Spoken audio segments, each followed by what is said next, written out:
Order! Order! You are an incorrigible delinquent at times. Behave yourself, man! Yesterday, the Transport Secretary, Chris Grayling, assured this programme that his department had done detailed work on the financial and operational plans of the British company Seaborne Freight, which has been contracted to supply ferries between Ramsgate and Ostend in the event of a no-deal Brexit. But we have been told that Chief Executive Ben Sharp once ran a shipping company that ceased trading, owing more than £1 million to multiple shipping companies. Mr Sharp has denied the allegations. Our business editor, Seaborne Kennedy, has this exclusive report. Your eyes are drawn to the slick exec in the middle, but in fact it's this man, Ben Sharp, who's the chief executive of Seaborne Freight, one of 3 key shipping firms responsible for the flow of critical food and medical supplies between Britain and Europe in the event of a no deal. He's landed a £14 million contract to run services between the port of Ramsgate and Ostend in Belgium. But just 3 months from Brexit, Seaborne Freight hasn't bought or chartered a single vessel. And there are growing concerns about the firm's suitability to handle the operation. Ben Sharp has described himself and his shipping executives as experienced old dogs, but Channel 4 News has uncovered details about his past dealings that throw into question the level of due diligence carried out by the government before handing Seaborne Freight the no-deal contract. Several of his former business associates told this programme that a company previously run by Mr Sharp left them hundreds of thousands of dollars out of pocket when it was forced to shut down in 2013. These claims come from businesses not in the English Channel, but the warm waters of the Red Sea and Somali coast, where pirates for years terrorised the shipping route. It was here that Mr Sharp ran Mercator International, a firm which is described on his LinkedIn page as providing armed escort vessels for ships heading through these hazardous waters. Mr Sharp and Mercator chartered the vessels from several companies, one of which was called Palm Charters. Now, a senior source inside that firm says Mr Sharp ran up debts of more than $500,000 when leasing Palm Charters vessels. The source said he repeatedly asked Ben Sharp for the money, but the full debt was never repaid. And when Mercator collapsed, it still owed $290,000 to Palm Charter. Another shipping firm, Mid-Gulf Offshore, told this programme it lost more than $1 million after Mercator ceased trading. Of course, rail travel isn't the only thing that your department is concerned with at the moment. You're also preparing for a no-deal Brexit. Why did you award a £14 million contract to ferry in supplies in the event of a no-deal to a company that has no ships and has never operated a ferry route? Well, I make no apologies for supporting a start-up British company. We've awarded 3 contracts to large established operators. One of the bidders was a new British company that's setting up in the spring. But Are you confident they can do it? Well, I believe they can. We've done due diligence on them. What kind of due diligence? Well, we've done detailed work on their financial plans and on their operational plans. I want this service to run. This isn't something that's been plucked from thin air. But how much due diligence do you actually do? And they're not even big enough to file accounts at Companies House. Well, we've been through their plans. We've been through the way they're going to deliver operationally. We've looked at... They've got to get some ships first, haven't they? Well, all of this they have in the pipeline, but the contract has been structured in a way that requires them to achieve these milestones. When do they have to get ships by then? Well, I expect them, we leave at the end of March and I'm expecting them to be running ships after that in April. That's the plan. Were there other bidders apart from these 3 that you awarded? How many other bidders were there? No, these were the 3 companies that came forward at the time. We've been in discussions with a number of operators. I don't rule out taking further steps. But look, what we're trying to do is to make sure... Bidders? We talked to a number of companies. We invited bids from a number of operators. These were the 3 that we judged met what we needed at this moment in time. So how many other bids did you invite?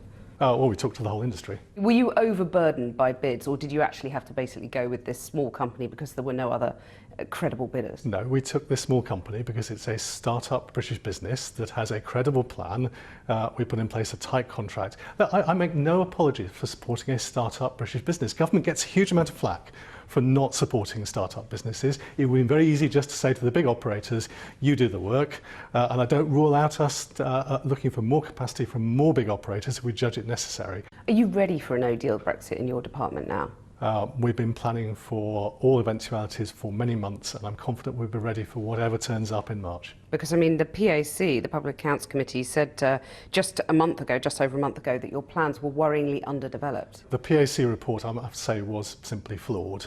If you look at the assessment of what my department is doing, look at the National Audit Office report that said we were, although there were some challenges still to meet, said our work was well advanced. The government insists it has done the required checks on Seaborne Freight, and tonight, in a statement, Ben Sharp told us. Palm Charters had dealings with Mercator, which came to an end when Palm Charters reneged on a contract which gave rise to a complex commercial dispute. The amounts alleged to have been in dispute are denied. He added, the claim allegedly made by Midgulf is denied.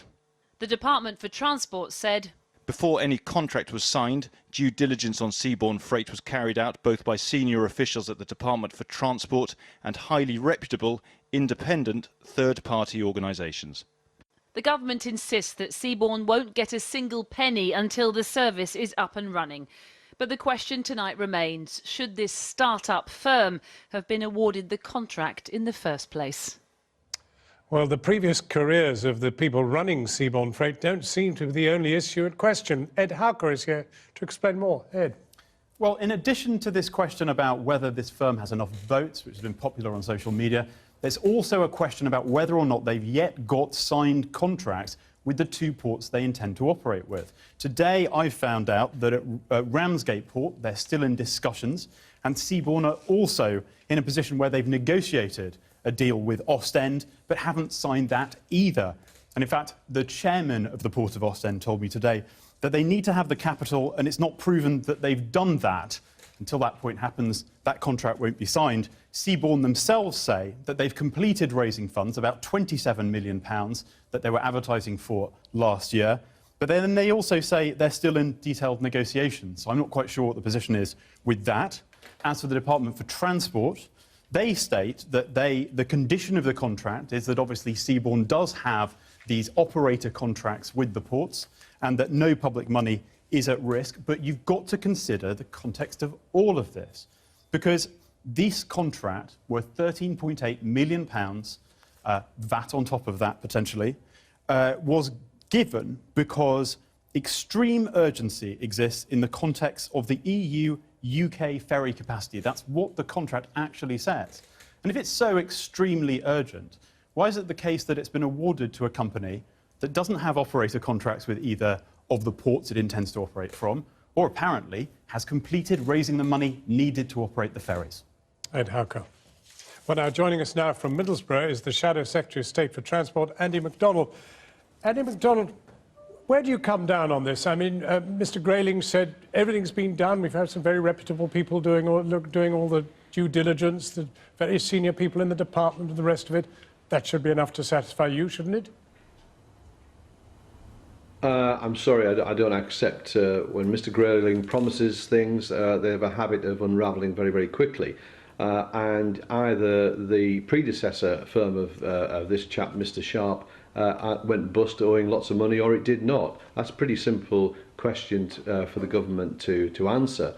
And similarly, they either have the sufficient capital to get the contract to trade between Ramsgate and Ostend or not. These are the questions that need to be answered. I've asked Mr. Grayling to produce that information and produce the contract, because there are very serious misgivings. And I congratulate Channel 4 for the excellent investigation work that it's done. And so there are huge issues now for him to address, and he's got to come clean, and I'll be progressing this and pursuing it in the House of Commons next week. Will one of the questions that you'll be asking, how many firms were actually considered for this contract? Indeed, did anybody else actually even bid? Well, that goes to the heart of it, John. And what I'm asking is that was there any competition at all? Because there really ought to have been. And who are these people who suddenly appear not having any ferries? And there's a real issue about the availability of the vessels. And there's also issues about the ability to berth roll-on, roll-off ferries at Ramsgate, the state of readiness of the port. So there are huge questions here. But how on earth a company appears from nowhere and suddenly is given this sort of contract And of course, it's really been quite comical today. It would be comical if it wasn't so serious. The way their terms and conditions of trading with others appears on the face of it to have been lifted from a takeaway business of all things. So it looks quite ludicrous, but it's immensely serious. And the government have got to come clean and answer these questions as a matter of urgency, because the concerns will not go away unless they do. Does Labour believe that this is for real, or do you now begin to see any kind of a suggestion that scare tactics are being made to try and persuade people like you to support the government's deal? Well, if it is a tactic of that nature, it won't work. What Theresa May and Chris Grayling can't do is hold a gun to the country's head and say you support our deal or the country gets it. And that's a ludicrous proposition. And of course, when we return, we'll be progressing the issue to say no deal should not be an option that the government should actively pursue, which makes all of this expenditure, it's not the only way money is being scattered around like confetti in support of a ludicrous and reckless and dangerous no deal, has been carried out over the last several weeks and months. And they've got to come to their senses that there is no consensus in the House of Commons to support a no-deal proposition. So they need to put that one to one side and seriously talk to us and others about getting a deal that will bring not just the House of Commons together, but the country. Wouldn't Labour's position be greatly strengthened if, in fact, it made its own position on Brexit infinitely clearer than it has done thus far? Well, I hear that, John, but I mean, you're very familiar with the motion that was passed at conference, and it is phased and it is sensible, and we will have the vote soonest, apparently week commencing the 14th of January, and we've set out there that we will be voting down this deal, and in the event of it being voted down, we will be demanding a general election. But clearly, the option of a second referendum is a live one, and it is contained within the motion. So there is agreement about that being a viable alternative should those events unfold in the way that we've described. But to be honest, it is there as... Yeah, but if Labour were, in fact, to put some sort of degree of support for the government's position on its own deal, it wouldn't then need to be having to fight against a no-deal option. Well, we're saying that the no-deal option should be put to one side altogether. I mean, well, how are you going to secure that? How are you going to secure that? Are you going to put a motion down to prevent it happening? Yes, that's absolutely right. To prevent no deal happening, that is part of the amendment. But what we must see that off. And what Theresa May is saying to us is the best way to avoid no deal is to vote for her proposition. But she's delayed that. She's robbed Parliament of the opportunity of voting on her proposition, and she needs to get that right. And on the day that it is voted down, she will have 21 days. I rather suspect it's going to be quicker than that. She'll come back within 24 hours, and it's the what happens next, and that's the issue that we've got to focus on, in my view. That's Mr. where MacDonald, we'll end up. Thank you very much indeed for joining us.